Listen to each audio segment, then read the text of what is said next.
मंडी से आपको खबर देंगे। शादी के रोज नौजवान लड़की आयशा को कत्ल करने वाला मरकजी मुलजिम गिरफ्तार कर लिया गया है और सुंदर के इलाके में कार्रवाई करके मुलजिम इकराम को गिरफ्तार किया गया है।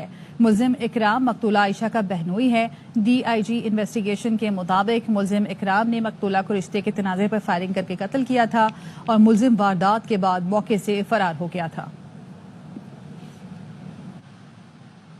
मंडी से आपको खबर देंगे। शादी के रोज नौजवान लड़की आयशा को कत्ल करने वाला मरकजी मुलजिम गिरफ्तार कर लिया गया है और सुंदर के इलाके में कार्रवाई करके मुलजिम इकराम को गिरफ्तार किया गया है। मुलजिम इकराम मकतूला आयशा का बहनोई है। डीआईजी इन्वेस्टिगेशन के मुताबिक मुलजिम इकराम ने मकतूला को रिश्ते के तनाजे पर फायरिंग करके कत्ल किया था और मुलजिम वारदात के बाद मौके से फरार हो गया था।